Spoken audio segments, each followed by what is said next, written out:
Hi, in this second video we will be taking you through a basic desired state configuration script, showing you how to push that script out to a member server and then check on your results.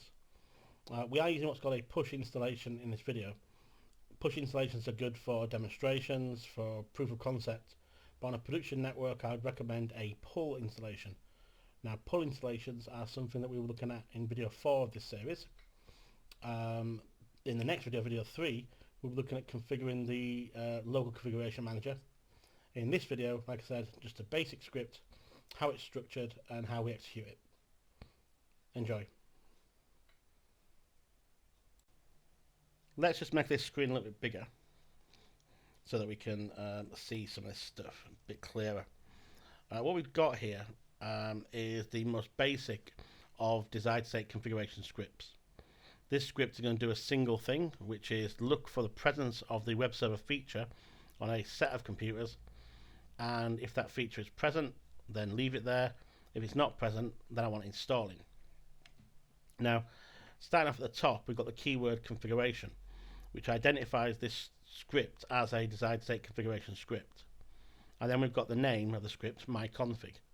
Now, this name is just a label. It can be anything that you want, but you will be referencing this same name later on. Then we've got the squiggly brackets and the node section. This node section identifies the devices that I want this script to apply to. Here I've used a variable, $computer name, that I can use later on, so I can apply this script to one or a series of devices. Now, the term node here is interesting. That we could use host name perhaps, or computer name, but that would be incorrect, because actually desired state configurations not only apply to Microsoft OSs, but can also be applied to hardware devices such as network switches. In fact, there's a list of devices on Microsoft's site and operating systems that desired state configuration can work against. In other words, DSC is a tool we can use to manage an estate of operating systems, not just Microsoft OSs. So I've got node $computer name, and then we've got the sort of configuration section itself. Now, you see this word Windows feature here. Well, this is important. Desired state configuration is a declarative script, declarative language, and what that really means is that we say this is what we want you to do. I want you to install the web server role, but we don't necessarily have to type out all the instructions for installing that role. So when the script is executed on server 1, it needs to locate desired state configuration resources. Now, we can see a list of local resources on my machine. If I run the get-dsc resource command, get-dsc resource,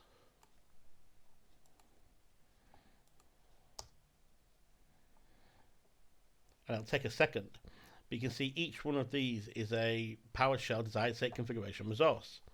And amongst the list here, we have towards the bottom the Windows feature resource. So in my script, I'm calling this resource, and this resource knows how to install Windows features. We have other resources here, such as file resource. This resource knows how to copy and change file attributes, copy files, move files around. We have things like use resources, script resources. These resources here are built in with the OS, as long as you updated the OS to support WMF 5.0. Then, if you check out the PowerShell gallery, there's a whole series of resources that you can find and download from there. These resources have been provided by Microsoft and third parties. But it's these DSC resources that actually know how to perform the task that you want to execute. So in my script, all I have to do is reference the correct resource, give this configuration section a name, and then inside there say what I want to happen. So ensure equals present. You could swap that for ensure equals absent as well. So ensure equals present means I want this resource installing, I want this feature installing, whereas absent means that I don't want it there, I want it removed if it is. Then we have the name of the Windows role that I want installing, which is the web server role. Now, notice all the brackets close each other off, and then we have the word myconfig. And what my script is going to do is create a configuration file that's going to store in a folder called myconfig. Now I'm at the root of drive C, so it'll create an actual folder inside there called myconfig. The final line of the script, $computer name equals server2, identifies the value that I want to store inside that variable. In other words, I want to create this script, run this script, and replace in the node section server2. So if I just run this whole thing, so run that selection, and you can see the results here. A directory, myconfig, has been created, and inside there it's created a file called server2.mof, and it's this file that's going to get sent to server2 and executed locally. Now MOF is a Microsoft object file, and this object file contains all the instructions that I've laid out in my configuration. So if we go to drive C, and we've got the myconfig folder, and we've got the MOF here, the MOF file, and we'll just open this up. So you can see there's a couple of things that we've got going on. Top there, you can see target node is server2. We can see this file was generated by administrator at this date and time, and generated on this host, which is DC1. Then we can see the resource section, and down here we can see that I want to make sure that the Windows feature is present, and that feature name is web server. The PowerShell module that's going to execute this MOF file is the PSC desired state configuration module. Now I know that module is available on server 1, because again I've updated server 1 to support WMF 5.0. And then we get the configuration name, myconfig. So it's this object file here, this MOF file, that's going to get sent to server 1, getting executed locally then by the PS desired state configuration module. Right now though, the MOF file just exists on my local C drive on DC1. Now remember, this is a push configuration, so I'm sending this out. And to send out this configuration, if we go to this screen, we have this command, start-DSC configuration, the path to the MOF files, and again the computer name that I want to execute the files against. And because that variable there, $computer name, still contains server2. So if we just clear the screen here first.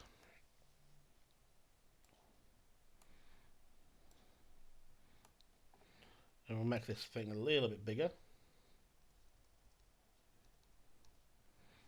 And we'll say start-DSC configuration, path, and then computer name. So this is running the configuration now. Now this, depending on what we're doing, this could take seconds, minutes, longer. It's worth pointing out that one of the major benefits of DSC is that I can execute these same commands against a set of machines. Right now I'm just against server 2, but there's no reason why you couldn't run it against a whole web farm if you wanted. So it's running the configuration now. And you can see because we've got verbose there, you can see that the LCM method call arrived from computer DC1. The operation get Windows feature started succeeded. It's now performing installation of the role itself, and if we give it a minute, it should finish that off, and IS should be installed. Now this is a very basic installation, but you can always hopefully already start to see how this could be useful for configuring an entire server farm. In a later demonstration, we'll show you how we can use the Windows feature command and Windows feature DSC resource with the file resource to make sure we copy a whole series of web files across there as well. So we'll just give this a minute to run through, and then we'll have a look at the results. Excellent.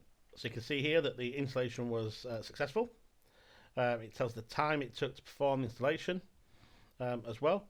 So it looks like it's done what I want to do. But just to make sure, we do have these test and get commands again. So we'll just clear the screen there. If I run test-DSC configuration, and it's server 2, I want to run these again, so we'll just change that. So test-DSC configuration minus sim session and server 2, and we'll see what that gets us. So it's reported $true, and that means that the configuration of the machine, server 2, matches the configuration of the MOF file we sent out. If we do get-DSC configuration against server 2, you can see it provides the configuration details there. So you can see name my config. We can see that the web server is presence, that we've not included subfolders and features, although we could have included that as well. Finally, if we go to in Explorer and go to server 2, we'll see IS is installed. Now, I've been playing around this a little bit. So on server 2, I'd already replaced the default web page that comes up with this configuration, which is why we're seeing a picture of John Wayne there. To be fair, I'd forgotten all about that and should have really removed that. But it shows that the web service is installed. Like I said, in a later video, we'll show you how I copied across the default files, updated default files as well. If you run through this configuration, you will see the standard default web page is what you will see, not a picture of John Wayne. This is not a new Microsoft default page. As I said, it's just because I've been playing around with these demos this morning. So that's the DSC configuration done on server 2. Like I said, it's a push installation, so we would have to send this out periodically. Later on, in a later video, we'll show how we can perform pull installations for our servers. So there you go, a basic push install. We use the Windows feature. Have a look at the other DSC resources. Just bing them, look at Microsoft TechNet, and you can see details of all the built-in resources what they can do. One good combination is the file resource and the feature resource. So we'll be showing you the demo later on, but we'll show you how to use the file resource to push out the web server files as well. So that's it for now. Video 3 is coming along, well, in a few minutes. So check out video 3 where we'll look at the local configuration manager and how to tweak that. And then in a day or so's time, we will look at uploading videos that look at the pull installations for HTTP, HTTPS and SMB3. And then after that, we'll be looking at how to use DSC with your Azure subscriptions. Thank you.